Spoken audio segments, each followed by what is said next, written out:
And now, Mystery Theater.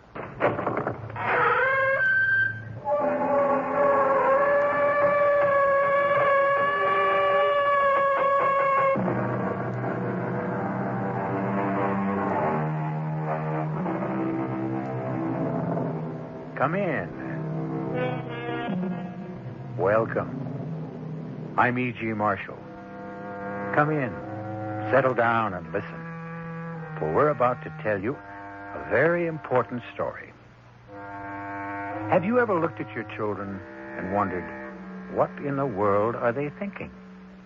What goes on in those tiny minds? You don't know, do you? Admit it, you haven't the faintest idea. Yet you were once a child.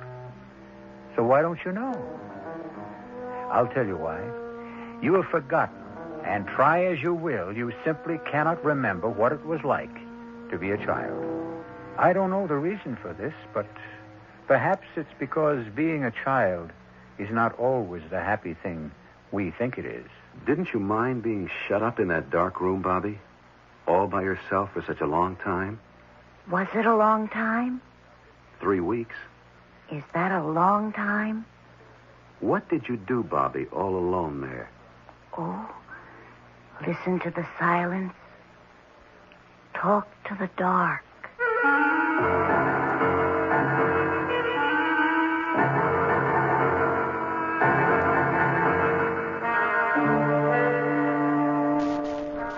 Our mystery drama, The Secret Life of Bobby Deland, was written especially for the Mystery Theater by Elspeth Eric and stars Michael Tolan.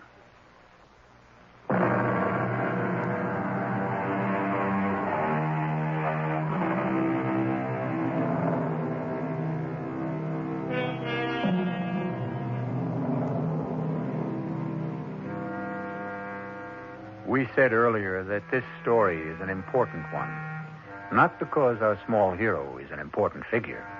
A boy of 10? How much time has he had to achieve importance in our world?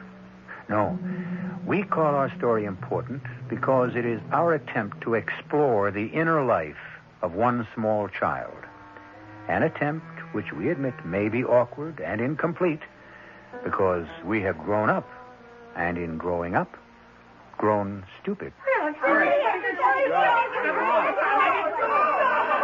now, children. Playtime's over. Everybody inside. Go with Miss Hamill and Mr. Garth. Now we can talk better. Well, Mr. Colin, have you finally made up your mind about adoption? I don't know that we want to go that far, Mrs. Appleton. Not just yet. You see, I thought if my wife and I could take one of the children home for a month, 2 months, see how it worked out. You see, our son died in an automobile accident a year ago. And Mrs. Carlin hasn't been really right since. Depressed, migraine, headaches, spends a good deal of time in bed. And I thought if there were a boy around the house, it might help her. Help me, too. You've been here several times. You've met all our children. There's one. I believe his name is Bobby. About 10 years old. Bobby Deland? That's the one. I looked for him today when I was walking around the playground. I didn't see him. He's still here, isn't he? Bobby's still here. Oh, thank goodness. He's such an unusual boy. I'm surprised he wasn't asked for before this. He was. Last year. It didn't work out. Can you tell me why? I can do better than that. I have a tape of the interview with the lady who tried to give him a home. It's a practice here to make tapes of the conversations with prospective parents. It saves confusion, possible embarrassment later, if there's trouble. Oh, you're being taped right this minute, Mr. Carlin. I hope you don't mind. No, not at all. All right. Now, look, I won't play it all for you, just the part that concerns us now. And we did everything we could think of to make Bobby happy, Mrs. Appleton. He seemed happy. There wasn't any way we could guess that he didn't like it with us. And then wake up one morning and he was gone. Simply gone. I'm sure you did everything you could. Oh, we did. And he seemed to like us. Of course, he's naturally so sweet, so good. Except for the stealing. The what? The stealing? Oh, look, I shouldn't call it stealing. We'd find little things missing. Little nothings. Once it was a frying pan. A wooden spoon one time. Oh, we found them later. In his room. Once he took the belt from one of my dresses. A leather belt. Not that I cared. That's enough of that. But I should tell you, Bobby's been guilty of petty pilferage like that here at the orphanage. A hairbrush belonging to one of the teachers. And Where did he go when he ran away? well, the police found him that same night, wandering along a country road. There was a full moon. They had no trouble. And when the woman came to pick him up, he wouldn't talk to her. Wouldn't even see her. Didn't seem to hold anything against her. He just said it was no use. No use? It's what he always says. Before? Several times during the last couple of years. Look, I'm telling you all this to let you know that if you take Bobby into your home, you're not getting the usual child. No child is the usual child, Mrs. Appleton. Well, shall we go and have a talk with him? See how he feels about all this? By all means. Oh, I should tell you, Bobby's in confinement. You don't mean solitary He's confined to one room without lights or windows. I know that sounds severe, but It does. we've tried everything else. Even corporal punishment, though that's prohibited by law. It didn't do any good. He doesn't seem to feel it. How long has he been confined?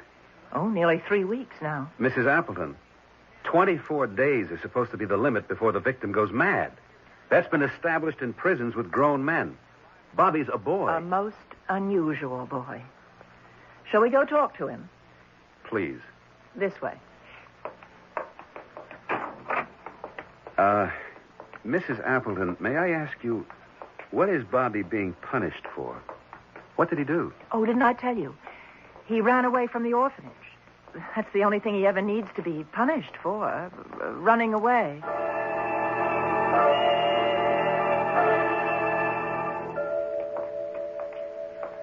Mrs. Appleton, when Bobby ran away from here, was it at night? Middle of the night, as near as we could tell. Oh, here we are. Was there a full moon that night? I don't recall. Does it matter? It might. Oh, here's my key. Bobby? It's Mrs. Appleton, Bobby. Yes, Mrs. Appleton. He's all right. You can come out now, Bobby. The door's open. Can you see? Yes, I can see Mrs. Appleton. Does the light bother your eyes? Not very much. You remember Mr. Carlin, Bobby. It's nice to see you. I'm very well, Bobby. Thank you. I'm going back to the office now, and you two can have a nice talk. Thank you. You can join me there later, Mr. Carlin. Well, Bobby, I'm pleased you remember me. Didn't you mind being shut up in that dark room all by yourself for such a long time? Was it a long time? 3 weeks. Is that a long time? What did you do all alone in there? Oh, I listened to the silence. Talked to the dark. I see. Would you like to come and stay with me and my wife for a while? See if you'll like it. We have a big house. A very big house? Well, pretty big. With servants? We have servants, yes. And beautiful gardens and a big green lawn? Well, does it matter if it's a big house with a lawn? A big white house? And servants, does that matter? I don't know. I thought it did. I could sort of see it. Well, what do you say? Would you like to visit with us for a while? I think I would. There's a good school nearby if you'd like to go. I'm tired of memorizing things. Well, whatever you say. Now, why don't you go pack some clothes, and I'll go see Mrs. Appleton in her office and make the arrangements.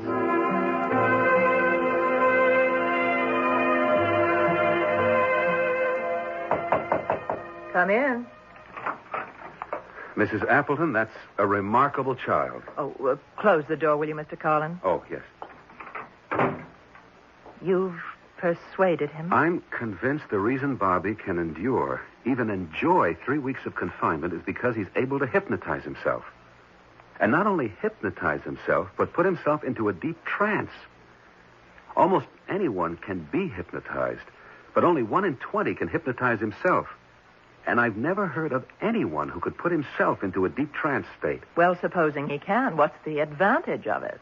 Why, it means that he can reach his unconscious mind and perhaps unite it with his consciousness. A terribly difficult thing to do.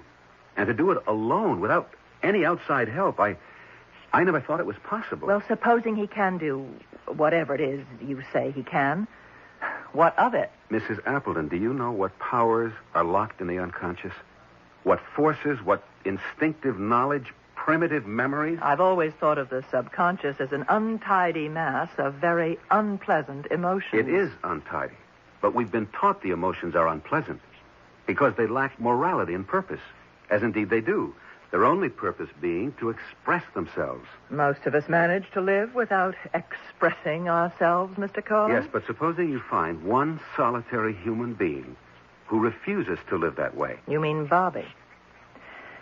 Well, Mr. Collin, if he's willing to go with you and you want him, I've checked you out and everything's in order.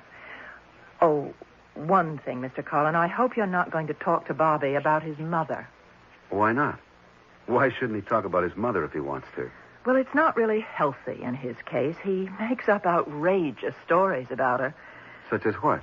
Oh, that she was fantastically beautiful, that she married into royalty, a prince or a duke. Oh, children often fantasize that way. Last year he told us that she was a movie star, imagine. Who was she really? Oh, just a poor, pathetic woman on relief. I found that out from our records. I wasn't here when she brought him, but that was 6 years ago. He was only 4. They're unpleasant. The records say she simply couldn't afford to keep him. She's never been back? Never been back. Never called to see how he was getting along. Never sent him a present or even written him a note. Come in. Oh, Bobby. All packed to go home with Mr. Collin? He has a big white house, Mrs. Appleton, with a big lawn and flowers and lots of servants. Haven't you, Mr. Carlin? Yes. I'm sorry about your wife. What? What about my wife? I'm sorry she's so unhappy. Didn't you tell me she's unhappy and sick sometimes? I don't think I did. You must have. Or how would I know?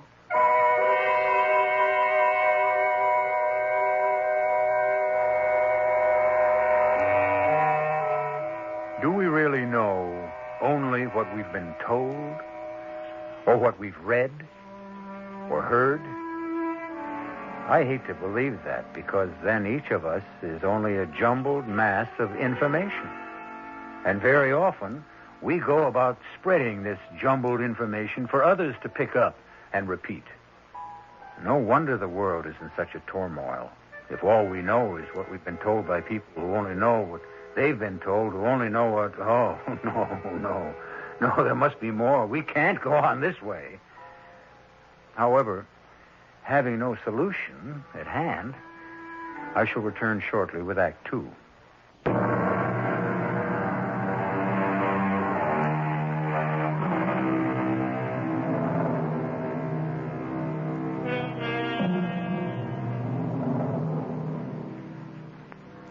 When one adopts a boy 10 years old, it is not only the 10-year-old boy who has been taken into the new home, it is also the boy who was once 9, once 8, once 7, and so on, clear back to the day an infant was born. And these early years are unknown, utterly unknown to the new parents. Just how unknown they are to the child is the subject of our story. We're almost there, Bobby. I know. You know? Well, I figured. You mean you felt it, that we were almost there? Something like that, I guess. Mental telepathy, maybe? What's that?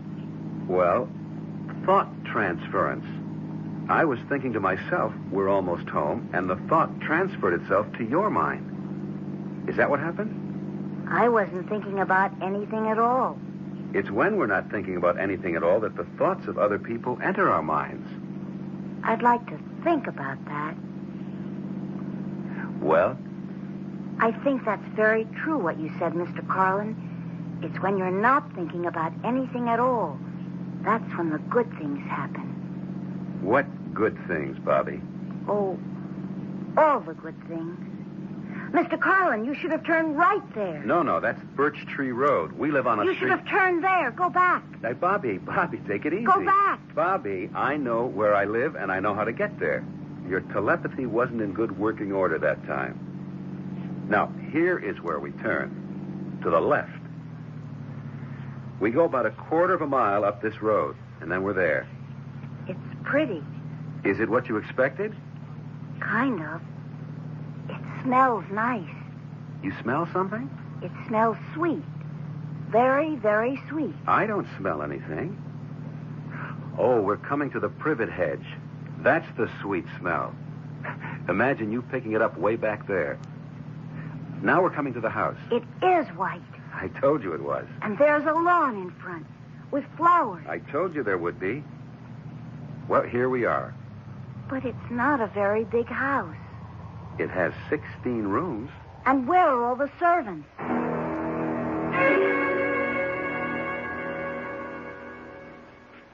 Did you sleep well in your new room, Bobby? Yes, I did. It's a very nice room. Nicer than the orphanage? That was nice. But this is nicer. This morning, Bobby, I want to take you to meet my wife. Her name is Anita, if you want to call her that. I think I should tell you she gets migraine headaches from time to time. I know. I knew she was sick sometimes. I think she's sick now. No, she's not. I saw her this morning. She was fine. Come on, let's go upstairs. Okay. It's not very nice to be sick like that, is it? No, it certainly is not. I used to have asthma. That was terrible. What did you used to do about it? Oh, I made it stop. Made it stop? Just like that? Sort of. It was a long time ago. Here we are. Anita, may we come in, dear? Come on. Anita, this is Bobby. Go away, please. She's sick. My dear, is it another migraine? Please. I can't. Bobby, we'd better come back later. She's sick. You'll meet her tomorrow. Come on. Mrs. Carlin, I'm here. I know how much it hurts, but I want you to know I'm here. And I want it to stop hurting. Please. Try to look at me, Mrs. Carlin. Bobby, don't. When she's like this, it's no use. I want you to give me your headache, Mrs. Carlin. I want you to give it to me. Look, Mrs. Carlin. Anita, look. Give me your headache. I want to take it away from you. I'm going to take it away from you. Do you hear me? I'm going to take it. You're going to give it to me. I'm going to take it. Yes, I'm taking it. You're giving it to me. You're giving me your headache, aren't you? Yes, you are. I know you are. Please give it to me. All of it. Yes. Oh, please. Oh, yes. Yes. Yeah. Yes. Yes. Yes. Yes. Yes. It's gone. All gone. Bobby, where are you going? It's all right. All right. Bobby? I couldn't help Mr. Carlin. I had to throw up. Well, that's all right, son. That's all right. How is Mrs. Carlin? She says her headache is gone. Yes. Of course it's gone. She gave it to me. And how are you? I think I'm going to be all right pretty soon. I never knew before what a migraine headache was like. Now I know.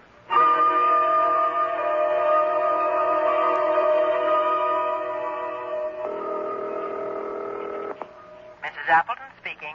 This is George Carlin, Mrs. Appleton. I've got great news for you. Everything's working out? 3 weeks now, and everything's going wonderfully. He seems very happy here, and heaven knows he's made us happy. My wife hasn't had another headache since that time I wrote you about when Bobby cured her. You think he really did? Well, he did something to Mrs. Carlin. Perhaps he hypnotized her, I don't know. But her headache stopped. I was there. I saw it happen. Well, I have to take your word for it, Mr. Carlin. Has he stolen anything that you know of? No, I don't think so. Well, you'd better check. There's a belt of mine missing, but I'm sure I must have mislaid it. Look in his room. No, I wouldn't dream of doing that.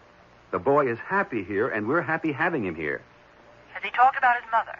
No, he hasn't mentioned her. Well, my advice is to keep it that way. I don't think I agree with that, Mrs. Appleton. You know what I told you. All you'll get from him is a lot of wild fantasy. At this point, I feel I'd like to hear anything Bobby cares to tell me. Well, if you don't want to take my advice... No, it's not that, Mrs. Appleton. It's that for the time being, I'd sort of like to follow my own instincts. You understand? I suppose so. I'll keep in touch with you. Please do, and good luck to you. Thank you. Oh, Bobby, I didn't hear you come in. That was Mrs. Appleton I was talking to on the phone. How is she? She's fine. Do you miss her? Not too much. Bobby, you know that black-tooled leather belt of mine? Yes, I know that belt. I can't find it. Have you seen it? It's in my room. Well, did I leave it there, do you think? I don't know. I don't think so. By any chance, Bobby, did you take it out of my room? I guess I did. I'm pretty sure I did. You want me to go get it? Oh, you can have it if you really want it.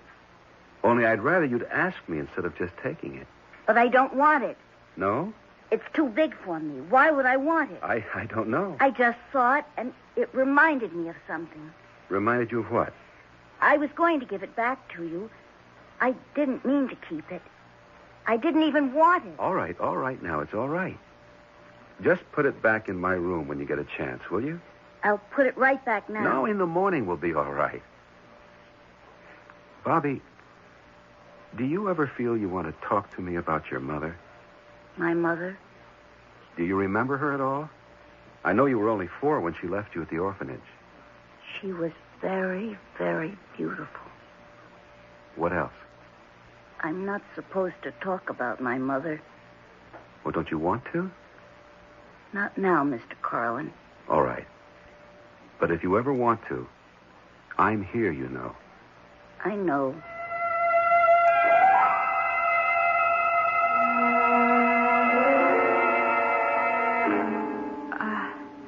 George? George? Hmm? Oh, what are you doing up? Can't you sleep? Not for hours. Oh, the moon is so bright, I don't wonder. No, it's not just the moon. I was thinking about Bobby. Oh, funny. I was thinking about him, too. I talked to Mrs. Appleton this afternoon. She asked me, did Bobby ever talk about his mother? He never does. That's what I told her. And she said, fine, keep it that way. But I said I didn't agree, that I thought he should talk about whatever he felt like talking about. Oh, you're absolutely right. Bobby came into the room about that time, and I brought up the subject of his mother. And all he'd say was, she was very, very, very beautiful. That's all?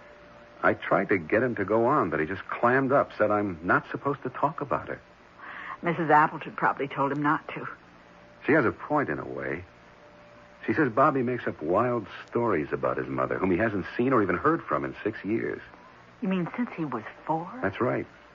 But he tells people, or used to, that she had dozens of admirers, finally married some title gen, became a movie star. Oh, George. Our children often do that. Another thing, Mrs. Appleton asked me if Bobby had snitched anything. And I told her about my black-tooled leather belt. Then when Bobby came in, I asked him had he seen it, and right away he said yes, it was in his room. Really? I asked him if he'd taken it, and he said he guessed he must have. Did I want it back? It was too big for him anyway. Well, isn't that peculiar? You know, I told you the woman who took him last year said he snitched silly things. A frying pan, a wooden spoon, a belt off one of her dresses. Oh, Now, I wonder if that's where our little frying pan disappeared to. They were asking me in the kitchen if I'd seen it. What, there's a frying pan missing? Heavens, George, we have about 12 frying pans of assorted sizes. Is there anything else missing? No, nothing else. Oh, unless you want to say one of my shoes is missing. One of your shoes? Those high-heeled things. I've given up high heels, and I put those out to give away. And next time I looked, there was only one. Must have gotten thrown out. Goodness, it would take one shoe. Who would throw away one shoe? Oh, George. Look, come on back to bed. Maybe you can get to sleep. Yeah, maybe. That damn moon wasn't so bright. Shines right across the bed. Why don't you pull the curtains? You know what? It's a full moon. Well, pull the curtains and come to bed. Can you see, or do you want a light on? Oh, I can see.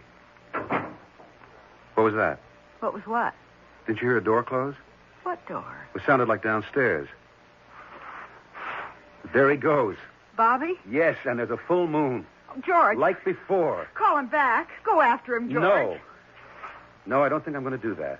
Well, for heaven's sakes, why not? You can't just let him go wandering around all by himself. No, I don't think he's going to be just wandering around. You think he's going someplace in particular? Yes. Where? I don't know. And I don't think he knows either. But someplace.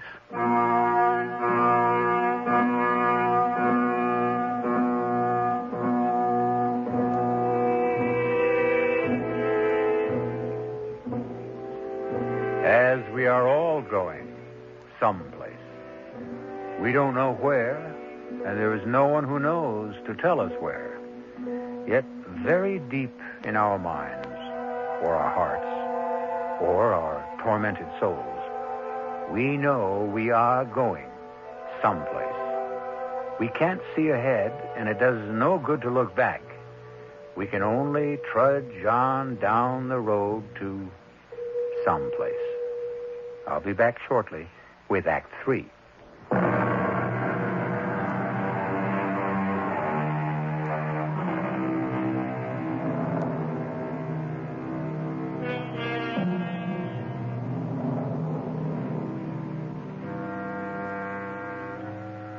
The full moon with which Act 2 ended has been wiped out now by the exploratory colors of the rising sun. And steadily down a winding road trudges a small boy, 10 years of age, steadily, purposefully, toward a destination he could not name were you to ask him. It is Bobby Deland. The thin little boy's arms start to wave wildly as a truck approaches. Stop! Please! Please stop! What's up, kid? Could you give me a lift? How far you going? I don't know exactly. Down the road a ways. Come on, get in. Here, let me give you a hand. That's a pretty big step up. I can do it. What you doing out at this hour? It's hardly daylight. I have to go see somebody. You expected? Yes, I'm expected. I didn't say when, though. Going to see your folks? My mother. Oh, your mother. Then I guess you know where she's at. Somewhere along this road. No number? No name? Like on a mailbox? I'll know when we get there. You've been there before, I guess. It's a great big white house with a big green lawn and flowers. I think I know the place you mean. And lots of servants. Yeah. There it is. There it is. See? Right there. Stop. I want to get out. Stop the truck. I'll stop. And don't jump. Hold on. I'm stopping. Now, wait a second, kid. Thanks. Thanks a lot. Hey! You hadn't ought to go in there. Hey, you know what you're doing? You hadn't ought to...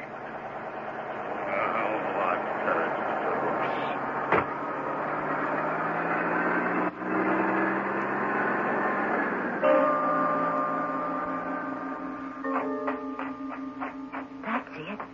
That's the house. This is the lawn. There are the flowers. But where are the servants? Where's my mother? You want to sit here, Baroness, under this tree. Is that all right? I'll fetch you some coffee, and I'll be right back. Excuse me. Are you my mother's maid? Yes, I am. Will you tell her I've come to see her, please? If she feels well enough to see me. What's your name? Bobby Deland. Would you tell my mother? And how did you get in here, Bobby? Somebody dropped me off. Before. I'd been waiting till I saw all the servants come out of the house. Now, please, I'd like to see my mother. You mean that lady over there? Yes, my mother. Oh, I'm afraid that's not your mother, dear. That's the Baroness Hortha. Well, her name before was Mrs. Deland. Please tell her I want to see her. Oh, never mind. Oh, hold on now, just a minute. Let go. Let me Not go. so fast, young man. Let go of me. Miss Copeland, what's going on? Oh, it's this boy. He wandered in here. He wants to talk to the Baroness. He's her son, he says. Well, then let him. Should I, Doctor? Why not? He may succeed where we failed. Go ahead, my boy. Thank you. Hello, Mother. I'm here.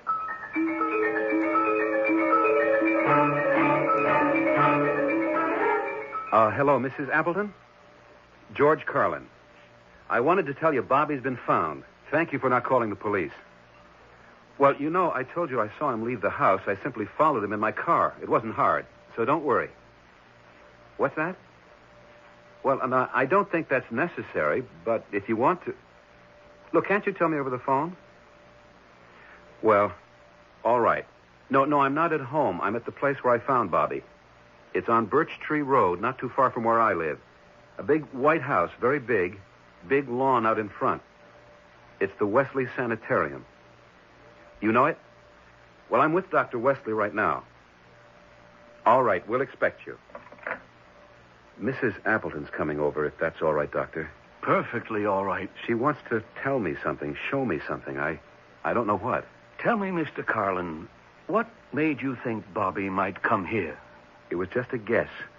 But when I brought him home from the orphanage, he wanted to turn onto Birch Tree Road. Did he say why?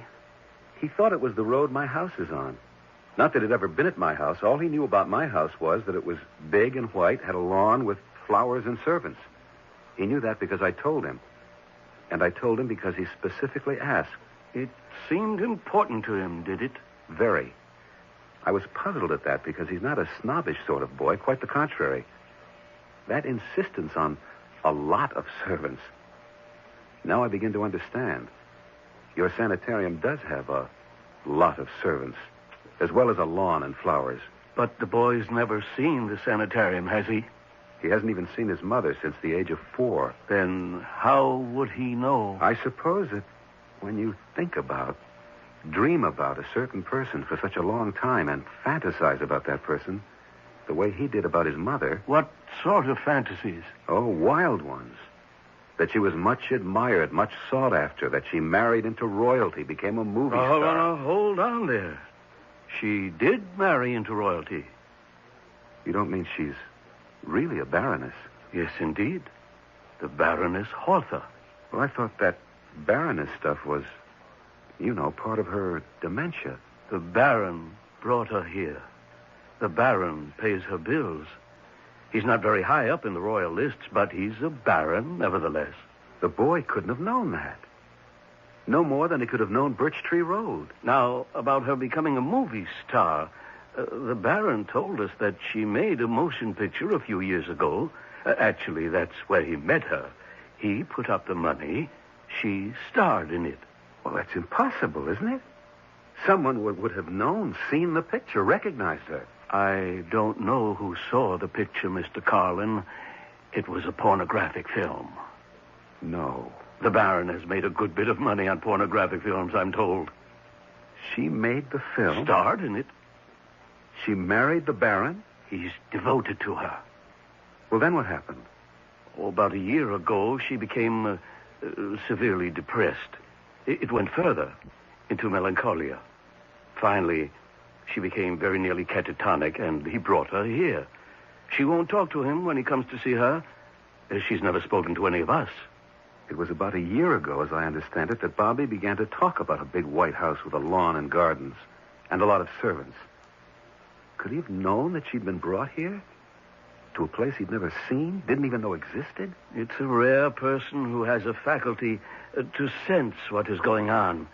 But if there is a great affinity between two people, I suppose a telepathic communication is, well, it's possible. Was there such an affinity between Bobby and his mother? After all, she abandoned him when he was 4 and never communicated with him after that. Communicated with him? I'd say by all the evidence she communicated with him the whole time they were apart. She may not have known she was communicating, but her son was, on the face of it, so sensitively attuned to her and her existence, he could pick up waves that emanated from her that she knew nothing about. Come in. Dr. Wesley, I hope I did the right thing. What's that? Well, I left the little boy with the Baroness. Is that all right? I think so. The Baroness has never shown the slightest sign of being violent. Quite the contrary. Well, she does seem interested in him. I mean, she looks at him. Sounds like progress to me. So then I should just leave them together? Where are they? In her room. I'd say leave them together. But leave the door open. Yes, Doctor. It will be astounding if she recognizes him, accepts him. It could mean she's on her way back. Dr. Wesley, this faculty you talk about, this rare ability to sense things, what is it? It doesn't have a name. Anyway, not a name that appears in scientific journals, but some clairvoyants have it, some mystics have it, some saints, I suppose. Many poets have it. It's an ability to reach far into oneself, to make contact. Do you know the poem called The Labyrinth? W.H. Auden wrote it. There are 4 lines from it that I quote to myself all the time. The center that I cannot find is known to my unconscious mind. I have no reason to despair because I am already there. Nice, isn't it? What does it mean? Oh, come, Mr. Carlin. You know very well what it means. That if we only go deep enough into ourselves, we will find the center that will stabilize us? Is that it? Give us peace? Is that it? The peace that passeth all understanding, because I'm afraid understanding has very little to do with it. To think that a 4-year-old boy could hold fast to the image of his mother through all those years. What else had he to hold fast to? And then find her by his own effort. Which only proves again, Mr. Carlin, we get what we want if we want it enough. Come in. Mrs. Appleton. I got here as soon as I could. Mrs. Appleton, Dr. Wesley. Please sit down, Mrs. Appleton. Oh, thank you, Doctor. Now, the boy's all right, Mrs. Appleton. You're not to worry. He's with his mother. His mother? He found her here, Mrs. Appleton. She's the reason for his running away all those times. Mr. Carlin, Dr. Wesley, I've brought something to show you. Something for you to hear. And what is that? Well, when you called me last night, Mr. Colin, I was so upset. Everything had been going so well, and then to have him run away again. Well, anyway, I couldn't get back to sleep. So I went down to the basement, and I rummaged around among the old files, and I found this. A tape? Yes. We keep tapes at the orphanage of all the interviews we have with prospective parents and with the people who leave their children for adoption. Well, this tape, this one goes back 6 years before I came to the orphanage. And it's a tape of... Oh, is it all right if I use this machine, Doctor? Oh, yes, go right ahead. All right. Now, I'll just play you the part towards the end. It's the tape they had running when Mrs. Deland came to leave Bobby. You gotta take him or I'll kill him. Look, cute. I live in one room. I have to send the kid out to play in the street while I'm conducting my business. Now, how long can I go on telling him it's his Uncle Charlie I got up in my room? And another thing, I haven't got the greatest disposition in the world. And when I'm hungover, when my head hurts, I go crazy, and I'm liable to hit him. And not just hit him. I'll hit him with anything that's handy. Yesterday, I hit him with my shoe. With the heel. My shoe. A spiked heel this high. And it doesn't have to be a shoe. I'll pick up anything and hit him with it. A frying pan. The belt off my dress. Anything that's handy. Well, I wanted you to hear that, Mr. Carlin, because you said that Bobby had taken a belt at your house, and the woman last year said he took a frying pan. He took a shoe of my wife's. I think we'd better go see if everything's all right. Come with me. He's right down the hall. How in the world did his mother come to be here? It's a long story, Mrs. Appleton. Well, how did he know she was here? That's an even longer story. Here we are. Is he in there with her? Yes. Be quiet. I brought you some presents, Mother. Look. Here's a belt. And here's a frying pan. And here's a shoe. See, Mother? They're for you. With my love.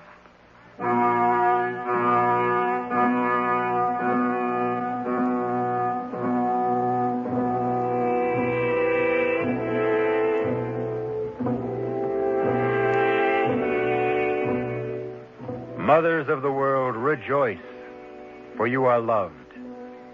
Of course, in the human nature of things, you are simultaneously hated, and by the same person. For no emotion as powerful as love can flourish unadulterated. Side by side with love goes hate. It is, you might say, a package deal. I'll be back shortly.